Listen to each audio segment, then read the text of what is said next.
galerinha, tudo bem com vocês? Espero que sim.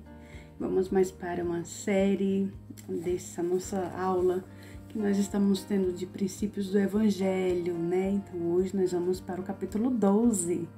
Nós vamos falar sobre a expiação. Isso, exatamente. Hoje nós vamos falar sobre a expiação de Jesus Cristo. Nós vamos aprender um pouco, né, sobre o significado da expiação e por que a expiação foi tão necessária para mim e para você aqui, nesse momento. E por que essa expiação é tão importante, tá bom? Então, se você tiver esse livro, acompanhe aqui pelo capítulo 12, tá bom? Tem no aplicativo da Biblioteca Sud também, tá bom? E vamos começar, para não ficar tão grande, né? Então, vamos lá. Ele começa com a seguinte afirmação: a expiação é necessária para a nossa salvação, né? Exatamente. Antes da expiação, isso não era possível, né? Isso não era possível. E lógico, o Pai Celestial, Deus, ele já sabia que tudo não estaria perdido. Ele já sabia que Jesus Cristo, ele seria o nosso Salvador. Jesus Cristo, ele foi escolhido para ser o nosso Salvador, né? E Jesus Cristo, sabendo dessa responsabilidade, ele teve que se preparar, né? Por isso que dentro do Evangelho nós sempre falamos sobre preparação, né? Quanto mais você sabe, mais você é cobrado. Mas só que quanto mais você sabe, mais você se prepara, né? E quanto mais a gente se prepara, menos dificuldade a gente passa, tá bom? Ele começa assim, ó. Jesus Cristo veio ao mundo para ser sacrificado pelo mundo, para tomar sobre si os pecados do mundo e para santificar o mundo e purificá-lo de toda iniquidade, né? A gente sabe que desde o início, depois que Adão e Eva eles começaram a ter filhos, houve o primeiro assassinato, né? Que Caim matou Abel, né? E de lá para cá, muitas pessoas começaram a fazer coisas erradas, elas começaram a agir de suas próprias maneiras, né? Então, Deus, ele já sabia que nós, como seres humanos, nós estaremos sujeitos a praticar o bem e também a praticar o mal, né? Ele fala assim, ó, a queda de Adão, ela trouxe dois tipos de morte ao mundo, que foi a morte física, né? E a morte espiritual. A morte física é quando a gente passa desse plano aqui para outro plano, né? Quando a gente deixa esse corpo. E a morte espiritual, né? A morte física é a separação do nosso corpo e do nosso espírito, né? E a morte espiritual é nós sermos excluídos da presença de Deus, né? Então, essas são as duas mortes que nós... os dois tipos de morte ao mundo, tá? E tem outra informação aqui, que pela expiação de Jesus Cristo, né, nosso corpo e nosso espírito, sem a expiação de Jesus Cristo, nosso corpo e nosso espírito ficariam separados para sempre, né? Mas com a expiação de Jesus Cristo, apos. E não é bem assim, né? Então, Jesus Cristo, ele fez com que essa informação não se cumprisse, né? Que seria para sempre, não poderíamos viver com o nosso Pai Celestial se Jesus Cristo, ele não tivesse vindo aqui, né? E eu fico me perguntando a coragem de Jesus Cristo de ter tomado aquela grande decisão lá na existência pré-mortal, né? De querer vir à Terra, ele brigar com o irmão dele, da gente, de nós podemos usar o nosso próprio livre-arbítrio para a gente poder um dia voltar à presença do Pai Celestial, né? E aqui ele fala assim, ó, Jesus Cristo era o único que podia expiar os nossos pecados. Um dos motivos pelo que o Pai Celestial escolheu para ser o Salvador, ele era o unigênito do Pai. A gente já ouviu, a gente já explicou sobre por que Jesus Cristo ele é o unigênito, né? Porque ele nasceu de um ser celestial e de uma mortal, né? E, portanto, tinha poder sobre a morte. Jesus, ele se qualificou para ser nosso Salvador, porque foi a única pessoa que viveu na terra sem ter cometido pecado algum, tá? E isso tornou um sacrifício digno para pegar todos os pecados das pessoas, tá? E aqui embaixo ela fala assim, ó, que o Salvador expiou nossos pecados, ele sofreu lá no... Tem essa gravura aqui que é bem famosa, né? Aqui é ele lá no Getsemane, quando ele tá fazendo oração, e aqui ele expia por todos os pecados da humanidade. Aí eu fico pensando, somente o ser unigênito mesmo, né, filho de um ser superior, que teria tamanha coragem de, digamos, de aguentar essa dor, né, de aguentar, porque imagine só, a pessoa transpirar sangue pelos poros, né? As pessoas falam que não é possível a gente transpirar sangue por um poro sequer, imagine pelo corpo todo, né? E o peso dos nossos pecados fez com que ele tivesse tanta agonia e tristeza que suou sangue por todos os poros. Isso, se vocês quiserem acompanhar, tá lá no livro de Doutrina e Convênio da Igreja de Jesus Cristo, tá? Capítulo, seção 19, do versículo 18 ao 19, tá?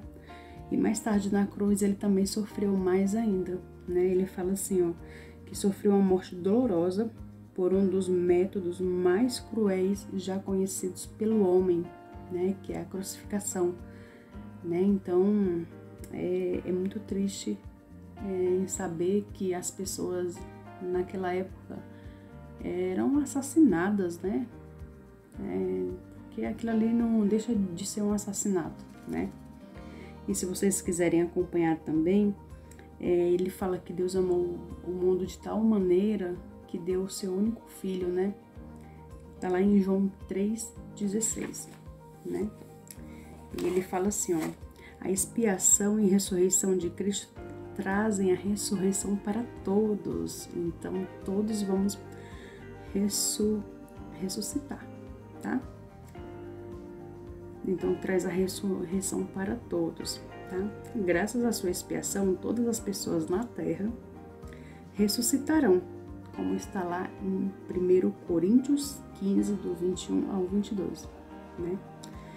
Eu gosto muito de 1 Coríntios, capítulo 15, que ele fala muito sobre isso, né? As pessoas ainda têm muitas dúvidas sobre ressurreição, sobre batismo, né? Então, se você, eu incentivo você a ler 1 Coríntios, capítulo 15, ele todo, tá? Aí você vai entender o que eu tô falando, tá? E a expiação, ela torna possível para todos os que têm fé em Cristo, em Cristo ser salvo dos seus pecados, tá? Aí ele fala assim, ó, aceitamos a expiação de Cristo tendo fé nele. Por meio dessa fé nós nos arrependemos, somos batizados, recebemos o dom do Espírito Santo e nos tornamos discípulos fiéis, tá?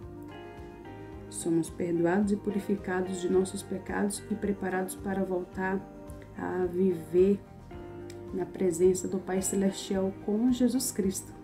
Agora eu vou contar uma historinha que o presidente Bob Kepek, ele conselheiro do Conselho dos 12, usou uma seguinte ilustração para poder mostrar como a expiação de Cristo torna possível, né, que sejamos salvos de nossos pecados. Ele fala que certo homem, uma vez, ele queria muito comprar uma coisa, porque queria comprar muito uma coisa, ele queria comprar aquela coisa naquela hora, ele não queria juntar dinheiro para comprar no futuro, né? E nisso ele teve que pedir dinheiro emprestado, né? E porque ele não queria esperar. Então, nós sabemos que tudo nessa vida tem um preço, né? Se a gente não quer esperar, apesar da igreja aconselhar nós não contrairmos dívidas, né? Então, como membros, nós temos que não usar cartão de crédito. Você pode até ter, mas usar sabiamente, né? Não ficar contraindo dívidas. Se você puder comprar tudo à vista, é a melhor forma possível, porque se vier uma dificuldade, você não vai ter tanta dificuldade, você não vai ficar tão preocupado assim, tá bom? E ele conta que esse homem, ele estava querendo muito comprar isso. Na história não fala exatamente o que é que ele estava querendo comprar, né? E ele foi para uma determinada loja para pedir dinheiro, né? E lá ele assinou um contrato, né? Que ele teria um período para poder pagar esse dinheiro que ele estava pegando.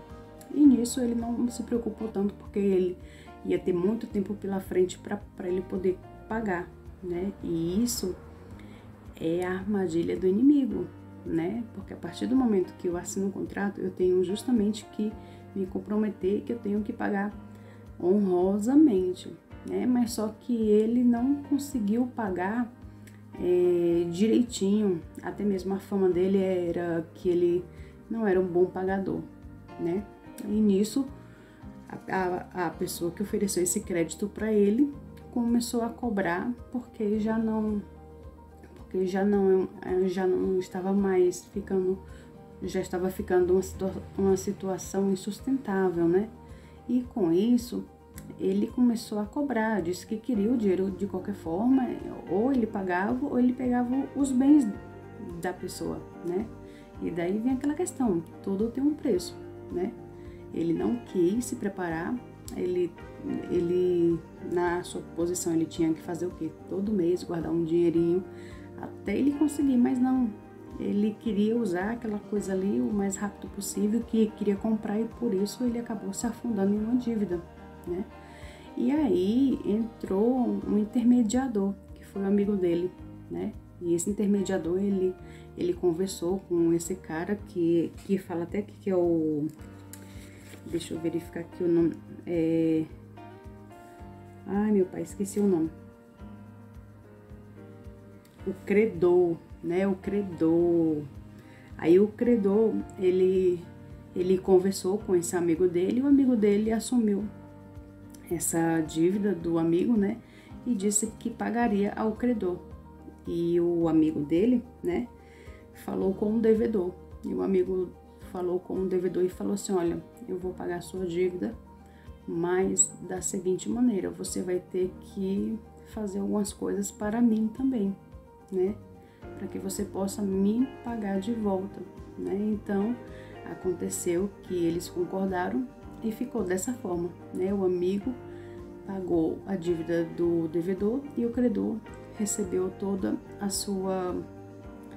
o que lhe era de direito, né? Então, ele tinha... O credor, ele tinha que cobrar porque ele estava querendo fazer justiça, e o devedor, ele implorava por misericórdia, né? Então, quando a gente clama por misericórdia, a gente tem que estar fazendo por onde também, tá?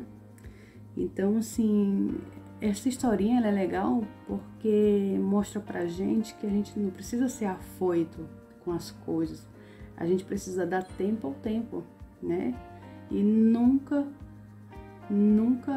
nos afundar em dívidas. Se eu quero um carro, eu vou juntar o dinheiro. Se eu quero uma casa, eu não preciso ficar me comprometendo com parcelas que muitas vezes pode até passar da metade do meu salário. Eu não sei o que vai acontecer no futuro, não sei se eu vou estar empregada, não sei se vai acontecer alguma doença. A gente precisa estar preparado para tudo, né? Então, às vezes, esperar um pouco é sempre mais importante, né? Do que a gente ter que contrair uma dívida. E ele fala assim, ó: nossos pecados são nossa dívida espiritual, né? Sem Jesus Cristo, que é o nosso Salvador e Mediador, todos pagaríamos por nossos pecados e sofreríamos a morte espiritual. Mas graças a Ele, se respeitarmos suas condições, aqui ele está falando sobre os mandamentos, né? Que não deixa de ser um contrato, né? Que são arrependimento e obediência aos mandamentos, podemos voltar a viver na presença do Pai Celestial, né? E aqui no finalzinho ele pede assim, ó: pondere como você pode mostrar gratidão pela dádiva da expiação, né? Então, tudo isso que nós recebemos hoje é graças à expiação de Jesus Cristo, né? Hoje nossa família pode ser eterna graças à expiação de Jesus Cristo. Hoje nós conhecemos o Evangelho graças a Jesus Cristo, né? Então, nós precisamos ser muito gratos ao nosso irmão por ele ter tido essa coragem. E em 33 anos ele fez muita coisa, né? Muita coisa mesmo. E às vezes a pessoa tá com 50, tá com 60 anos e fala assim, nossa, eu tô com tanto isso de idade e nada fiz. O que nós precisamos colocar em nossas vidas são prioridades, né? Precisamos colocar prioridades em nossas vidas para a gente poder evoluir, né? A gente poder crescer, tanto espiritualmente como fisicamente, tá bom? Então, espero que vocês tenham gostado. Esse capítulo é muito gostoso, gente. Se vocês puderem estudar mais coisas sobre a expiação, estudem, tá? É muito gostoso saber. Quanto mais a gente sabe de Jesus Cristo, mais gratos nós ficamos a eles e mais respeito nós temos por ele, né? Ele é maravilhoso, né? Ele é maravilhoso. Eu tenho certeza que você, nós temos esse desejo de um dia poder encontrar Jesus Cristo, dar um grande abraço nele e pedir muito obrigado por todo o sacrifício que ele fez, né? Então, espero que vocês tenham gostado, tá bom? Desse capítulo, tá bom? Próximo capítulo será, eu tô falando negócio de bolinha. Próximo capítulo será o capítulo 13, que nós vamos falar sobre o sacerdócio. Isso, exatamente. E para antecipar aqui, tá? É um poder eterno da autoridade de Deus, tá bom? Então, é um poder eterno que vem da autoridade de Deus. Então, nós vamos aprender um pouco sobre o sacerdócio, tá bom, gente? Então, espero que vocês fiquem bem. Muito obrigado por vocês que estão se inscrevendo, muito obrigado por vocês que estão assistindo, que estão comentando. Muito obrigado mesmo, gratidão, tá bom? Então, um grande beijo e até a próxima. Tchau!